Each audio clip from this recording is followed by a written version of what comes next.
পশ্চিমবঙ্গ অগ্নি নির্বাপন ও জরুরি পরিষেবা বিভাগের H2 ডিভিশনের উদ্যোগে অনুষ্ঠিত হলো তাদের বার্ষিক ক্রীড়া প্রতিযোগিতা অ্যানুয়াল স্পোর্টস মিট 2025। বৃহস্পতিবার আলিপুরদুয়ার জেলার ফালাকাটা ব্লকের তাসাটি চা বাগানের ফুটবল মাঠে জমকালো আয়োজনের মধ্য দিয়ে এই প্রতিযোগিতা সম্পন্ন হয়। পতাকা উত্তোলন ও বর্ণাঢ্য মার্চ পাস্টের মাধ্যমে অনুষ্ঠানের শুভ সূচনা হয়। এদিনের অনুষ্ঠানে উপস্থিত ছিলেন আলিপুরদুয়ার ও কোচবিহার ডিভিশনের ফায়ার অফিসার প্রদীপ সরকার, তাসাটি চা বাগানের ম্যানেজার মনীষ পাল সিং এবং দমকল বিভাগের একাধিক কর্মকর্তা ও কর্মীরা। বিভিন্ন ক্রীড়া ইভেন্টে দমকল বিভাগের কর্মীরা উৎসাহ উদ্দীপনার মাধ্যমে অংশগ্রহণ করেন। দিনভর প্রাণবন্ত পরিবেশে খেলাধুলা চলার পর প্রতিযোগিতা শেষে বিজয়ীদের হাতে পুরস্কার তুলে দেওয়া হয়। কর্মজীবনের ব্যস্ততার মাঝে এই বার্ষিক ক্রীড়া প্রতিযোগিতা কর্মীদের মধ্যে নতুন উদ্দীপনা সৃষ্টি করল।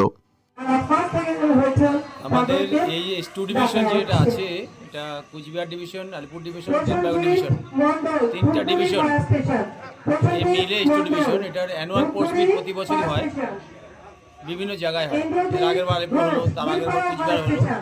এবার আমরা এই বাগান এলাকাকে চয়েস করলাম আমাদের এই বাগানের যে মানুষজন তাদেরকে উৎসাহিত করার জন্য, যাতে আমাদের যে ছেলেমেয়েরা আছে বাগান এলাকায় তারা এনকারেজ হয়।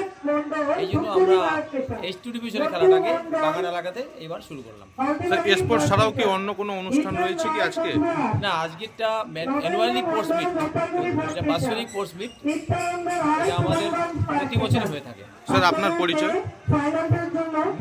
পরিচয় স্যার? আমি ডিভিশনাল ফায়ার অফিসার, কোচবিহার এবং আলিপুর ডিভিশন।